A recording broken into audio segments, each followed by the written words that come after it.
वालेकुम जी। क्या हाल है सेकंड ईयर केमिस्ट्री वाले बच्चों? ठीक ठाक हो? खैर खैरियत से हो? चलें शाबाश, जल्दी से आ जाएं शाबाश, अपने जहनों समेत और अपनी किताबों समेत हाजिर हो जाएं यहाँ पे। हमने जनाब Ali last time water pollution शुरू किया था और वाटर पोल्यूशन में हमने डिस्कस किया था लाइफ स्टॉक वेस्ट, फिर हमने देखा ऑयल स्पिलिज से कैसे ये कॉज हो रही है वाटर पोल्यूशन। आज हम एक इम्पॉर्टेंट शॉर्ट क्वेश्चन देखते हैं जो कि है पेज नंबर 313 पे, और वो है डिटर्जेंट्स। ये क्या है? डिटर्जेंट्स। ये एक्सरसाइज का क्वेश्चन भी है, एक्सरसाइज का क्वेश्चन नंबर 10 है शॉर्ट क्वेश्चन है, लेकिन इसको इस हवाले से ज़हन में रखना। बेटा आजकल कौन सा घर ऐसा है जहाँ पे डिटर्जेंट इस्तेमाल नहीं हो रहे? कोई घर ऐसा नहीं होगा। हर घर में आपको कपड़े वॉशिंग के लिए, आपको बर्तन वॉश के लिए डिटर्जेंट्स की ज़रूरत पड़ती है। तो डिटर्जेंट्स बेसिकली हैं क्या? वो मटेरियल्स हैं जो हम वॉश करने के लिए इस्तेमाल करते हैं, लेकिन ये डिटर्जेंट हमारे लिए एक प्रॉब्लम भी क्रिएट कर रहे हैं। वो क्या? देखें, अब आपने वॉशिंग की है, घर की वॉशिंग हुई है मिसाल के तौर पे, या इसकी कपड़ों की वॉशिंग की है आपने, तो वॉशिंग करने के बाद वो जो पानी है, जब आपकी मदर ने मशीन में कपड़े धोए हैं, तो मशीन में जब उन्होंने कपड़े धो लिए हैं तो उसके बाद वो पानी उन्होंने वेस्ट किया है। वो पानी कहाँ गया है? वो पानी वेस्ट वाटर में शामिल हुआ है। वेस्ट वाटर ने इवेंचुअली कहाँ जाना है? या तो उसने किसी स्ट्रीम में जाना है, या तो उसने किसी दरिया में गिरना है, या तो उसने किसी नहर में जाके गिरना है, या उसने फिर लीच आउट करके नीचे वाटर टेबल में जाना है। और तो कोई जगह नहीं है ना, यही कुछ ही होगा ना। या तो वो किसी दरिया स्ट्रीम में चला जाएगा, किसी नहर में चला जाएगा, या वो इवेंचुअली वाटर टेबल में जाएगा। तो अगर ये वाटर टेबल में जाता है तो ये डिटर्जेंट्स क्या करते हैं? ये ज़मीन में जो वैसे जिन चीज़ों ने डिज़ोल्व नहीं होना था, मिसाल के तौर पे लेड हो गया, कैडमियम हो गया, मरकरी हो गया, ये ऐसे हैवी एलिमेंट्स हैं जो नॉर्मली जनरली ज़मीन में पड़े रहेंगे, डिज़ोल्व नहीं होते, कहीं नहीं जाते। लेकिन जब इनके ऊपर से डिटर्जेंट पास करवाया जाएगा तो क्या होगा? ये फिर उसके साथ अंदर चले जाएंगे, उसमें डिज़ोल्व होंगे, और इवेंचुअली जो पानी नीचे जा रहा है वो अपने साथ लेड को, कैडमियम को, मरकरी को कैरी करेगा और ये वाटर टेबल में शामिल हो जाएगा। और जब वाटर टेबल में शामिल होगा तो वही बात है जो मैंने आपको लास्ट लेक्चर में बताई थी कि बेसिकली पूरा एक साइकिल चलते रहना है। आप इसी बात को रिपीट करते जाएंगे, इसी बात का इन्फॉर्मेशन और नॉलेज दूसरी जगह पर पुट करते चले जाएंगे। आप वाटर टेबल का जब पानी कंज्यूम करेंगे, इसके ज़रिए पंप लगा के, मोटर लगा के आपने जब वो पानी कंज्यूम किया है, तो वो लेड, कैडमियम, मरकरी बेसिकली आपके अंदर ट्रांसफ़र होगा। इस तरह से वाटर पोल्यूट होता है और इस तरह से हमारे अंदर हैवी मेटल्स ट्रांसफ़र होती हैं। और ये सारी हैवी मेटल जो अगर हमारे अंदर एक्यूमुलेट होती जाएं तो ये कार्सिनोजेनिक होती हैं।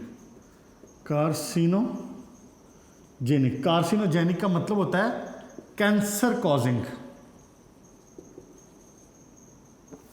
हमारे अंदर ये एक्यूमुलेट होती हैं तो डेंजरस हैं, हैजर्डस होती है हमारे लिए। ठीक है बेटा, उसके बाद नेक्स्ट टॉपिक है आपका पेस्टिसाइड्स।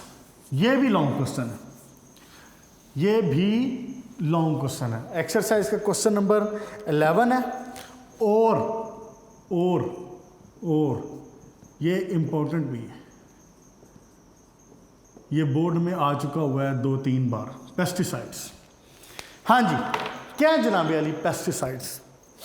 पेस्टिसाइड्स बेसिकली ऐसे केमिकल्स हैं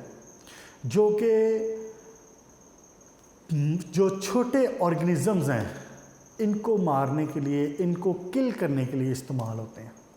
पेस्टिसाइड्स जो कि छोटे ऑर्गेनिजम्स हैं। फिर उसके अलावा जैसे फंगस हो गया, बैक्टीरिया हो गए, एल्गी वगैरह हो गए। उसके बाद फिर समटाइम क्या होता है कि प्लांट्स में, छोटे प्लांट्स की, अनवांटेड प्लांट्स की ग्रोथ हो जाती है, इनको भी किल करने के लिए इस्तेमाल होते हैं, उनको पेस्टिसाइड्स कहते हैं। इसकी डेफिनेशन यहाँ पे लिखी हुई है, pesticides are the substances that can directly kill an unwanted organism और otherwise it controls its production by interfering in its reproduction process. या तो वो इन चीज़ों को किल कर देगी जो अनवांटेड ऑर्गेनिज्म है, या तो इनको किल करेगी। अगर किल नहीं कर सकेगी तो इनकी प्रोडक्शन को ज़रूर स्टॉप करेगी। कैसे? इसमें इसका जो रिप्रोडक्शन प्रोसेस है उसमें इंटरफेयर करके। ठीक हो गया बेटा। अब पेस्टिसाइड्स आपने देखा है कि पहले 1 एकड़ से निस्बतन कम फसल हासिल की जा रही थी, आबादी कम थी, फसलें ख़राब भी हो जाया करती थी, कहत भी बड़ा कॉमन हुआ करता था। आज से कुछ 100 साल पहले चले जाएं तो कहत भी बड़ा कॉमन हुआ करता था, हर मुल्क में कहीं ना कहीं कहत पड़ा होता था। अब बेसिकली इन पेस्टिसाइड्स की ज़रिए से और टेक्नोलॉजी के ज़रिए से हमने कम से कम अपनी खुराक की जो कमी है ना इंसान ने, इसको पूरा कर लिया। आपको पता है अमेरिका में हर साल हज़ारों लाखों मन गंदम साल के आखिर पे समंदर में फेंकी जाती है। वो अपनी ज़रूरत से इतनी एक्स्ट्रा गंदम उगाता है अमेरिका, और हर साल के आखिर में उसको फेंक देते हैं समंदर में जाके, क्योंकि वो बच जाती है। तो बेसिकली ये क्यों मुमकिन हो पाया, इंसान ऐसा क्यों कर पाया? क्योंकि हमने जो बीमारियां थी फैलाने वाली, जो जरासीम थे, जो वायरसेस, बैक्टीरिया, एल्गी, फंजाइज वगैरह थे, जो हर्ब्स थी जो उसके अंदर पैदा होती थी, हमने उनको किल किया और अपनी क्रॉप प्रोडक्शन को इंक्रीज़ किया। अब आपने सुना होगा भी पिछले दिनों लोकस्ट का अटैक हुआ था, याद है? पिछले दिनों की बात है, अभी लोकस्ट का अटैक बड़ा कॉमन हुआ था पाकिस्तान में, टड्डी दिल जिसको कह रहे थे, टड्डी दिल का अटैक हुआ था। अब वो टड्डी दिल जो है ये फसलों को खा देती, वो फसलों को मिनटों में खाली कर देती, पूरे के पूरे खेत को। तो हमने उस टड्डी दिल पे काबू कैसे पाया? पेस्टिसाइड यूज़ करके। क्लियर हो गया बेटा? पेस्टिसाइड्स 3 तरह की होती हैं। एक, या तो वो होगी इंसेक्टिसाइड, या वो होगी हर्बिसाइड,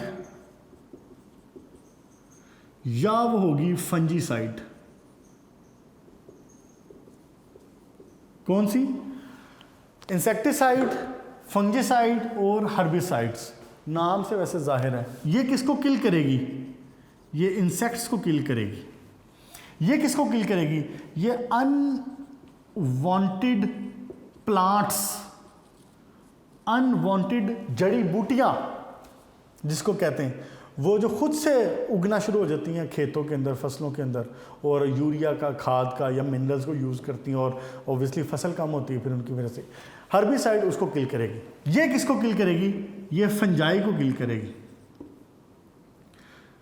किसको किल करेगी? फंजाई को, फंगस को। क्लियर हो गया बेटा बात? एक ये बात ज़हन में रखनी है। क्या पेस्टिसाइड कितने तरह के हैं? इंसेक्टिसाइड, हर्बिसाइड्स और फंजीसाइड्स। अच्छा जी, उसके बाद फिर जनरल सी बातें हैं और आप रीड करते जाएंगे, और इसमें कोई इंशाल्लाह ताला मुश्किल नहीं होने वाली है, आसान सी बातें हैं सारी। और अब ये बेसिकली ये जो हैं पेस्टिसाइड्स, ये हैं क्या? ये सिंथेटिक ऑर्गेनिक कंपाउंड्स होते हैं। ये क्या है? सिंथेटिक ऑर्गेनिक कंपाउंड्स होते हैं। ऑर्गेनिक कंपाउंड ना बेसिकली 2 तरह के होते हैं। ऑर्गेनिक कंपाउंड्स, या तो ये वो कंपाउंड्स होंगे जो कि नेचुरल होंगे, या ये सिंथेटिक होंगे। सिंथेटिक का मतलब है man made, man made, synthesis, जिनको खुद बनाया गया हो। जो नेचुरल ऑर्गेनिक कंपाउंड है ना, इनका इतना मसला नहीं होता। नेचुरल ऑर्गेनिक कंपाउंड का इतना मसला नहीं होता। अब ये देखें ना, जैसे शुगर, ग्लूकोज, शुगर, ये क्या है? ये नेचुरल ऑर्गेनिक कंपाउंड है, आप यूज़ करते हैं, हमारे लिए ज़रूरी भी है, हम उसको कंज्यूम करते हैं, ऑल ओके, सब ठीक है। लेकिन सिंथेटिक कंपाउंड्स जो है ना, ये कुछ ऐसे कंपाउंड हैं जो कि हमारे लिए हेज़र्डस होते हैं, लेकिन अब वो ज़रूरी भी हैं। अब जैसे इन्हीं की बात कर रहा हूँ, पेस्टिसाइड सिंथेटिक ऑर्गेनिक कंपाउंड होते हैं। फ़ायदा तो हमें पेस्टिसाइड्स बहुत दे रहे हैं, फ़ायदा तो हमें बहुत हो रहा है कि ऑर्गेनिजम्स को, अनवांटेड ऑर्गेनिजम्स को किल कर रहे हैं। लेकिन बेटा, जब पानी फसलों को दिया जाता है और फसलों में जब ये पेस्टिसाइड्स का जो मटेरियल है ये शामिल होता है, वो आपने एक फसलों को पानी लगाया ना, आपने वहाँ से पानी साफ़ किया, वहाँ से पानी गुजरा है, तो वो बेसिकली इन सारे केमिकल्स को भी तो अपने साथ लेके जाएगा। उसने कहाँ जाना है? और जो स्प्रे आपने इसके ऊपर, फसलों के ऊपर किया हुआ है, वो सारा इसी के अंदर पानी के साथ ही तो कैरी होगा। फिर कैरी होकर वो कहाँ जाएगा? इवेंचुअली वो आपके वेस्ट वाटर स्ट्रीम्स में जाएगा, इवेंचुअली वो आपके दरियाओं में जाएगा, फाइनली वो आपके नहर में जाएगा, फाइनली वो जाके समुद्रों में जाएगा। और अगर इसके साथ आप ये जो ऑर्गेनिक कंपाउंड्स हैं, सिंथेटिक ऑर्गेनिक कंपाउंड जो कि हैज़र्डस हैं हमारे लिए, तो ऑब्वियसली ये भी साथ कैरी होंगे। और फिर जब आप उस पानी को कंज्यूम करेंगे ये आप में ट्रांसफ़र होंगे। अगर आप इसको वैसे यानी उन फिशेस को कंज्यूम करेंगे जहाँ पे इन्फेक्शन था, जहाँ पे ये पहुँचे हुई थी, पेस्टिसाइड्स पहुँची हुई थी, वहाँ पे भी आपको नुकसान, कि आप फिश को कंज्यूम करेंगे तो आपके अंदर ट्रांसफ़र होंगे। क्लियर हो गया बेटा? इस तरह से बेसिकली इसका साइकिल चलता है। और हायर अमाउंट में अगर थोड़ी अमाउंट इनकी हो तो फिर इतना नहीं मसला, फिर नोज़िया वगैरह, डिजीनेस वगैरह ऐसी बीमारियां हो जाती हैं। लेकिन अगर इनकी जो अमाउंट है वो हायर होती जाए तो फिर ये इवेंचुअली और फाइनली हमारे लिए हैज़र्डस होती चली जाती हैं। पेज नंबर 313 का जो लास्ट पैराग्राफ है वो इसको डिस्कस करता है। वहाँ पे लिखा हुआ है इसने कि नोज़िया, डिजीनेस वगैरह इस तरह के मामलात हो सकते हैं, और अगर हायर कंसंट्रेशन में हो तो ये मामलात हैं, और अगर लो कंसंट्रेशन में हो तो टेस्टलेस और ऑर्डरलेस वो होगा, लेकिन इसके बावजूद वो हमारे नर्वस सिस्टम को अटैक कर सकता है, स्किन की बीमारियाँ हो जाया करती हैं इसमें। ये सारे इसमें मसाइल हैं। ठीक हो गया बेटा? उसके बाद नेक्स्ट है industrial waste effluent, page number 314 के ऊपर। और ये भी ऑब्वियसली लॉन्ग क्वेश्चन है, मैंने आपको बता दिया हुआ है, ये भी आपका लॉन्ग क्वेश्चन है और ये भी बोर्ड में आया हुआ है। इंडस्ट्रियल वेस्ट इफ्लुएंट, इफ्लुएंट का मतलब होता है जो इंडस्ट्रीज का वेस्ट निकला है वो जो लिक्विड है। ये एक्सरसाइज का क्वेश्चन नंबर 12 है। जो इंडस्ट्री से जो वेस्ट वाटर निकल रहा है उसको बोलते हैं इफ्लुएंट। अब बेटा आप देखें कि इंडस्ट्री के बगैर भी हमारा गुजारा नहीं है। हमारा कितना काम और हमारे इर्द गिर्द की जो हज़ारों चीज़ें जिसको आप डेली बेसिस पे इस्तेमाल कर रहे हैं वो सारी इंडस्ट्री से ही तो प्रोड्यूस हो रही हैं। इंडस्ट्री तो प्रोड्यूस कर रही है उनको। अब मसला ये है कि इंडस्ट्रीज़ में वाटर भी इस्तेमाल होता है, इंडस्ट्रीज़ में वाटर इस्तेमाल होता है, अच्छा खासा इस्तेमाल होता है इंडस्ट्री में वाटर। आपने देखा है 23% वाटर जो है वो इंडस्ट्री में इस्तेमाल होता है। तो जब आप इंडस्ट्री में उस वाटर को इस्तेमाल कर रहे हैं, अब इस इंडस्ट्री में देखें टेक्सटाइल भी शामिल है, उसमें रिफाइनरीज भी शामिल हैं, उसमें जनाब अली आपके पेपर एंड बोर्ड भी शामिल है, फिर आपके इलेक्ट्रॉनिक्स की इंडस्ट्रीज भी शामिल है, आपकी ट्रांसपोर्ट की इंडस्ट्री भी शामिल है, होंडा अटलस हो गई, बाइक्स की, दूसरी गाड़ियों की इंडस्ट्री, ये सारा कुछ इसमें शामिल है। और ये सारा कुछ केमिकल्स भी बेतहाशा यूज़ कर रही हैं। तो इनका जो पानी बेसिकली निकलता है ना, ये कंटेमिनेटेड वाटर होता है। ये क्या होता है? Contaminated water. कंटेमिनेटेड वाटर का मतलब क्या है कि ये जो पानी इसमें से निकल रहा है, ये कंटेमिनेटेड का मतलब कि ये इसके अंदर जो हैज़र्डस और हार्मफुल केमिकल्स हैं वो शामिल है। इंडस्ट्रियल वेस्ट इफ्लुएंट, इफ्लुएंट मैंने आपको बता दिया। अब इसमें केमिकल कौन कौन से हैं? बड़े common, lead, mercury, cadmium, arsenic, फिर एंटीमनी, बिस्मिथ, टिन, ये सारे केमिकल्स और ये सारे ऐसे हैवी मेटल्स हैं जो कि इंडस्ट्रीज़ में इस्तेमाल होते हैं डेली बेसिस पे। और जब उसमें से वेस्ट वाटर की जो स्ट्रीम्स निकलती हैं तो ये ऑब्वियसली ये वेस्ट वाटर में भी शामिल है। यहाँ पे फिर वही बात जो मैंने आपको लास्ट टाइम भी कही है कि सारी चीज़ें एक दूसरे के साथ रेलेवेंट हैं।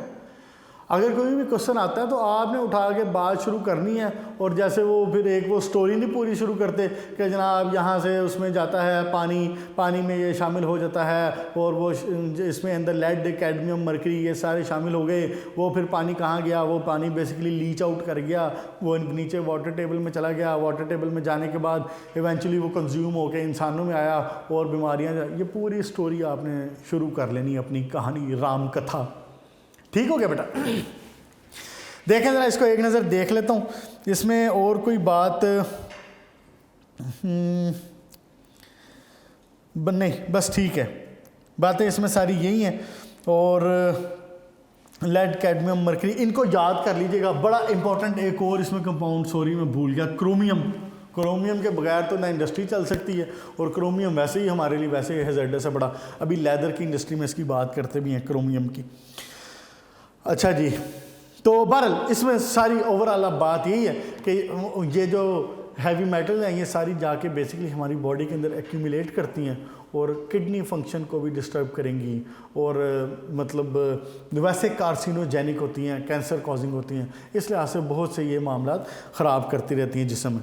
हाई ब्लड प्रेशर हो गया, नर्वस सिस्टम का डिसऑर्डर हो गया, ये सारा कुछ इसमें शामिल है।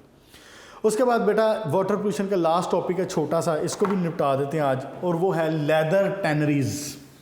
वो क्या है? Leather tanneries. ये सारी बातें हैं बहुत इजी सी और छोटी सी, ये अलग से एक्सरसाइज का क्वेश्चन नहीं है ये, लेकिन ये पूछ सकता है क्या कि लेदर टैनरीज क्या होती है? लेदर टैनरीज बेटा, लेदर टैनरीज ना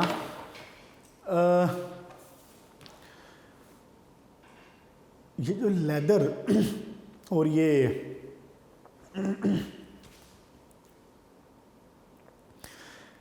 ये जो लेदर है जिसको आप अभी ईद उल अज़हा पे कुर्बानी की खालें भी आप देते हैं, सदका करते हैं, खैरात करते हैं, बेचते हैं, जो भी करते हैं, ये लेदर इंडस्ट्री में इस्तेमाल होता है, इंडस्ट्री में भेजा जाता है और इसको मॉडिफाई किया जाता है। आपने देखा है कि आप लेदर के शूज़ भी पहनते हैं, आप लेदर की जैकेट्स भी पहनते हैं, आप लेदर के और बहुत सारे इस्तेमाल करते हैं, लेकिन ये लेदर बेसिकली उस खाल की तरह का नहीं होता जो जानवर से आपने जो खाल ली है उसकी तरह का नहीं होता। आपने इसको कन्वर्ट किया होता है अपने इस्तेमाल शुदा होने में। अगर ये कन्वर्जन ना की जाए ना तो लेदर को कुछ अरसे बाद ही फंगस लगना शुरू हो जाती है, इसके ऊपर माइक्रो ऑर्गेनिजम्स का अटैक होना शुरू होता है और इसको डिस्ट्रॉय कर देते हैं। तो लेदर टैनरीज ऐसी इंडस्ट्रीज़ हैं जो कि लेदर को मॉडिफाई करती हैं हमारे इस्तेमाल के लिए। अच्छा जी, इस्तेमाल तो करती हैं, बड़ी अच्छी बात है, बड़ी खुशी की बात है कि हमें लेदर पहनने को मिलता है, हमें लेदर चमड़ा जो है वो इस्तेमाल करने को मिलता है। लेकिन एक मसला भी है, वही बात। अब वो मसला क्या है? कोई लेदर टैनरी क्रोमियम 6 के बगैर नहीं चलती। क्रोमियम 6 का क्या मतलब है? क्रोमियम की ऑक्सीडेशन स्टेट है ना, क्रोमियम की ऑक्सीडेशन 3 भी होती है स्टेट, और क्रोमियम की ऑक्सीडेशन स्टेट 6 भी होती है। क्रोमियम ऑक्सीडेशन स्टेट 6 वाला जो है ना, इसका लेदर टैनरीज में इसमें बहुत इस्तेमाल है, यहाँ पे इसका बहुत इस्तेमाल है लेदर टैनरीज में, इसकी कन्वर्जन में। अब मसला ये होता है कि अगर ये क्रोमियम 6 हमारे वाटर स्ट्रीम में आ जाए इंडस्ट्रियल इफ्लुएंट के साथ मिलके, तो ये इंतहाई हाईली पॉइजनस है और हाईली कार्सिनोजेनिक है। हाईली पॉइजनस है और क्या है? कार्सिनोजेनिक है क्रोमियम 6। पाकिस्तान में इंडस्ट्री, लेदर की जो इंडस्ट्री है ये बहुत फ़ाल है, बहुत चलती है, क्योंकि हमारे यहाँ गोश्त को, मीट को इस्तेमाल किया जाता है, तो फिर ओबियसली खालें ये मौजूद होती हैं अच्छी खासी वाफर मकदार में, तो फिर इस तरह से पाकिस्तान लेदर का अच्छा खासा एक्सपोर्टर भी है। तो यहाँ पे फिर ओबियसली इंडस्ट्रीज़ भी हैं और वो इसे सारे क्रोमियम 6 को इस्तेमाल भी करती हैं, इनका गुजारा नहीं है इसके बगैर, इसको कन्वर्ट करने के लिए। अब मसला ये है कि जो क्रोमियम 6 है ना, ये तो कार्सिनोजेनिक है, ये तो सर्टिफाइड कार्सिनोजेनिक है, लेकिन अगर हम थोड़ी सी जहमत करें और इसकी रिडक्शन करवा के क्रोमियम 6 को क्रोमियम 3 में कन्वर्ट कर दें, ट्राइवेलेंट में, तो क्रोमियम 3 जो है ये इतना हैज़ार्डस या इतना डेंजरस नहीं है। तो बेटा ये क्रोमियम 3 फिर भी सेफ़ है निस्बतन। अब हमारे यहाँ इनको लेदर इंडस्ट्रीज़ को ये प्रोटोकॉल दिया गया हुआ है और इनको ये इंस्ट्रक्शंस हैं कि आपने जो अपना वेस्ट है ना उसको क्रोमियम 3 में कन्वर्ट किए बगैर डिस्पोज ऑफ नहीं करना। लेकिन और बहुत सारे मसाइल की तरह ये वाला मसला भी वैसे ही है, कोई बहुत ज़्यादा कोई फॉलोअप नहीं होता और ना कोई इंडस्ट्रीज़ को बहुत ज़्यादा पूछा जाता है। उसी वजह से इंडस्ट्रीज़ जो हैं इसको एमिट करती जाती हैं क्रोमियम 6 की फॉर्म में। लेकिन ये इंतहाई गलत है। क्यों? क्योंकि क्रोमियम 6 बहुत कार्सिनोजेनिक है, पॉइजनस है, डेंजरस है। लेकिन क्रोमियम 3 जो है ये इतना नहीं है। ये बेसिकली हम क्या करते हैं इस रिएक्शन में, हम इसको क्रोमियम 3 को ना क्रोमियम 6 को कन्वर्ट कर देते हैं क्रोमियम हाइड्रोक्साइड में। क्रोमियम 3 बना हाइड्रोक्साइड ये बना देते हैं CrOH होल थ्राइस, इसको अल्कलाइन फॉर्म में ले आते हैं। तो ये जो फॉर्म है ना बेसिकली ये इसकी इनसॉल्युबल होती है। ये क्या है? ये इनसॉल्युबल है। तो इसकी वजह से ये वेस्ट वाटर के अंदर से वैसे ही निकल जाता है, फिर इनसॉल्युबल हो गया ना, नीचे बैठ गया तो वैसे ही निकल गया। तो अगर कोई माड़ा मोटा, कोई छोटा मोटा, कोई थोड़ा बहुत कोई रह भी जाता है तो उसकी चले खैर है कि ये क्रोमियम 3 है। लेकिन क्रोमियम 6 की जो फॉर्म है ये इंतहाई इस वाले से डेंजरस है। ओके जी, ठीक हो गया बेटा। पेज नंबर 314 पे मैं इस वक्त हूँ और मैंने आपको ये बता दिया है कि लेदर टैनरीज़ में ये मामलात इसमें डील होते हैं। आज इसको हम यहीं तक रखते हैं। एक दफ़ा हम आज ओवरव्यू ले लेते हैं। चीज़ें बड़ी आसान हैं, चीज़ों में कोई मुश्किल नहीं है। आपने देखा है कि आज हमने बात शुरू की थी डिटर्जेंट से, और डिटर्जेंट हमें पता है कि हर घर की और हर इंडस्ट्री की ये ज़रूरत है आजकल डिटर्जेंट। आपको याद है आपने फर्स्ट ईयर में 3rd चैप्टर में नहीं सॉरी 4th चैप्टर में लिक्विड के चैप्टर में आपने पढ़ा था एक टॉपिक शुरू में सोप एक्शन के डिटर्जेंट या सोप कैसे काम करते हैं। बेसिकली ये इसी तरह काम करते हैं ना कि जो गदली चीज़ें जो कपड़ों के ऊपर लगी हुई हैं, हाथों के ऊपर लगी हुई हैं और वो वैसे डिज़ोल्व नहीं हो रही, तो ये बेसिकली इसका पोलर एंड और नॉन पोलर एंड इस तरह से वर्क करता है कि वो उन चीज़ों को अपने अंदर डिज़ोल्व कर लेता है। तो डिटर्जेंट बेसिकली हम सफाई के लिए इस्तेमाल कर रहे हैं। तो लेकिन अब मसला ये है कि जब हम ये चाहते हैं कि हमारे कपड़े साफ़ हो जाएं और हमारे कपड़ों पे कोई मैल, कोई मेटल, कोई गदलापन ना रहे, तो फिर पुत्र अगर ये डिटर्जेंट वाला पानी ज़मीन पे जाएगा, किसी वेस्ट वाटर स्ट्रीम में शामिल होगा, तो उसमें क्या करेगा? उसके अंदर जो चीज़ें सॉलेबल नहीं होनी थी उनको भी सॉलेबल कर लेगा। ये मसला ना इसका फिर कि जो लेड, मरकरी वगैरह हो गए, कैडमियम, जिन्होंने वैसे नॉर्मली पानी में सॉलेबल नहीं होना था, लेकिन जब डिटर्जेंट जिसका काम ही ये था, जब वो पानी इसके अंदर शामिल होगा, डिटर्जेंट आएगा, तो वो इन चीज़ों को भी सॉलेबल कर लेगा। और फिर वही बात है कि वो वेस्ट वाटर में शामिल होंगे, वाटर टेबल में जाएंगे, उसके ज़रिए जब हम पानी कंज्यूम करेंगे उसमें हमें मसला। अगर ना होगा, वेस्ट वाटर स्ट्रीम में जाएगा, आगे जाके रिवर में जाएगा, समंदरों में जाएगा, उसमें जो सी वाटर में जो एक्वेटिक लाइफ है, मछलियाँ वगैरह, आप उनको कंज्यूम करते हैं तो वो इवेंचुअली हमारे अंदर ट्रांसफ़र हो जाएगा। उसके बाद हमने पढ़ा पेस्टिसाइड क्या है, one of the important question. Pesticides क्या होती हैं? जो कि बेसिकली ऐसे ऑर्गेनिक कंपाउंड्स हैं, ऐसे ऑर्गेनिक स्पीशीज़ हैं कि हम इनको क्या करते हैं, इनको बनाते हैं, हम इनको खुद प्रोड्यूस करवाते हैं। किस लिए प्रोड्यूस करवाते हैं? हम इनको अनवांटेड ऑर्गेनिजम्स को किल करने के लिए इस्तेमाल करते हैं। अब वो अनवांटेड जो ऑर्गेनिज़म हो, चाहे पौधे हों, चाहे वो फंजाई हो, फंगस हो, चाहे वो बैक्टीरियाज हों, चाहे वो इंसेक्ट्स हों छोटे, जैसे हमने पिछले दिनों भी देखा है लोकस्ट का अटैक हुआ था, टिड्डी दल का, तो उसमें भी हमने ये देखा है कि पेस्टिसाइड्स की बेसिकली स्प्रे किया जाता है उसके अंदर। तो पेस्टिसाइड्स बेसिकली इस हवाले से हमारी मदद भी करती हैं कि हमारी क्रॉप्स को, हमारी फसलों को नुकसान से बचाती हैं और हमारे लिए खुराक मुहैया करने का एक वजह बनती हैं। लेकिन जब उसी खेत को पानी लगाया गया, उसी फील्ड को पानी लगाया गया, वो पानी जब वहाँ से उतरेगा या वो पानी ज़मीन में लीच करेगा, नीचे जाएगा ज़मीन में, तो उसने कहाँ जाना है? उसने वाटर टेबल में जाना है। कहाँ जाना है उसने? वाटर टेबल में जाना है।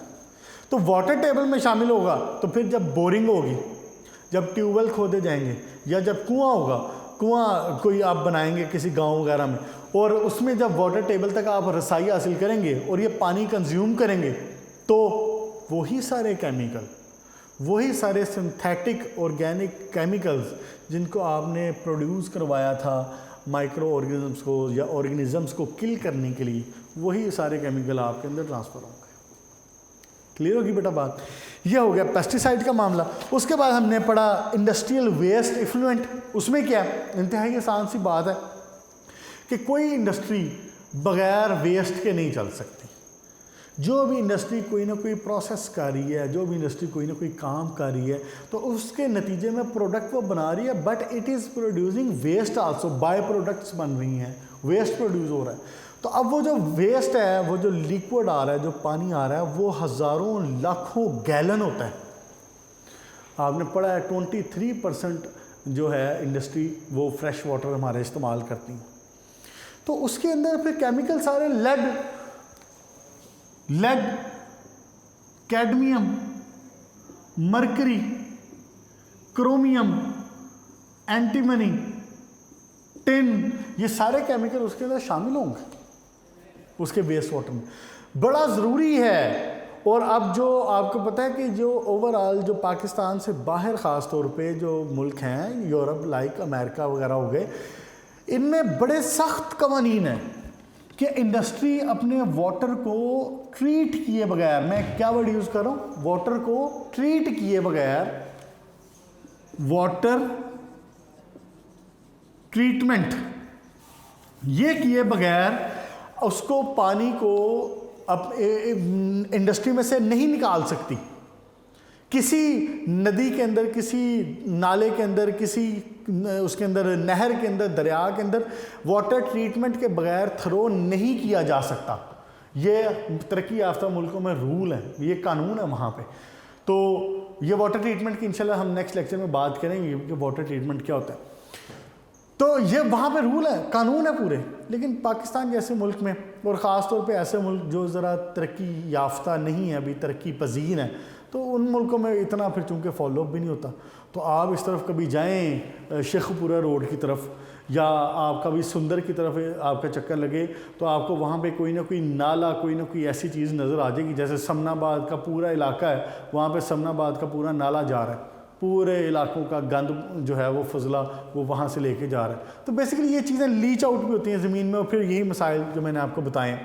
तो बहरहाल इंडस्ट्री के हवाले से बात की जाए तो इंडस्ट्री फिर ज़्यादा डेंजरस है इंसानों के या किसी लाइव स्टॉक के वेस्ट की निस्बत। इंडस्ट्री ज़्यादा डेंजरस है। क्यों? हैवी मेटल्स इस्तेमाल हो रही हैं इसके अंदर, और अगर ये मेटल आपके वेस्ट वाटर के उसके स्ट्रीम के ज़रिए होके आपके वाटर टेबल तक पहुंच जाती हैं, तो फिर इवेंचुअली आपकी फूड चेन में शामिल होती है। ये फूड चेन ही है ना, ये फूड चेन है ना, कि प्लांट ग्रो होता है, प्लांट के अंदर जो चीज़ें शामिल हैं वो फिर इवेंचुअली आपके अंदर शिफ्ट होती हैं। ये फूड चेन बन जाती है ना एक। आप प्लांट्स को खाते हैं, प्लांट्स आपके मिनरल्स को इस्तेमाल करते हैं किल होने के बाद, और एक ये सिलसिला चक्कर पूरा साइकिल एक चलता रहता है। तो बेसिकली ये फिर फूड चेन में एक दफ़ा जब शामिल हो जाएं तो फिर ये फूड चेन से निकलेंगी कैसे? इंसानों ने इनको कंज्यूम किया, इंसान किल हुए, इंसान की डेथ हुई, कब्र में डाला, कब्रिस्तान में गए, आखिरकार ज़मीन की जो बॉडी है आपकी वो बिल्कुल डिस्ट्रॉय हुई, ख़त्म हुई। दोबारा प्लांट्स ने उसको कंज्यूम किया, फिर आपने प्लांट्स को खाया, पूरा एक फूड चेन, पूरा एक साइकिल चलता रहता है।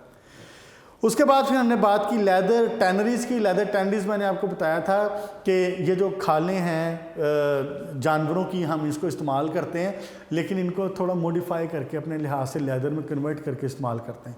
लेदर टैनरीज़ में सबसे बड़ी बात जो है वो क्रोमियम 6 की है।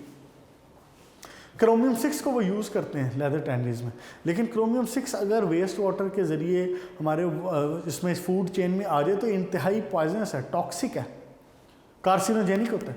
तो इंडस्ट्रीज़ को कहा जाता है कि आप इसको अपने ट्राईवेलेंट फॉर्म में कन्वर्ट करें, हाइड्रोक्साइड इसका बनाएं और इसको इनसॉल्युबल करके इसमें से निकालें। तो लेकिन कुछ इंडस्ट्रीज़ फॉलो करती हैं, कुछ नहीं करती हैं। बहरहाल बेटा ये थी बात यहाँ तक, और यहाँ तक वाटर पोल्यूशन का टॉपिक हुआ क्लोज़। नेक्स्ट इंशाल्लाह ताला हम शुरू करेंगे factor affecting the quality of water. अच्छे तरीके से इसको याद कर लीजिएगा।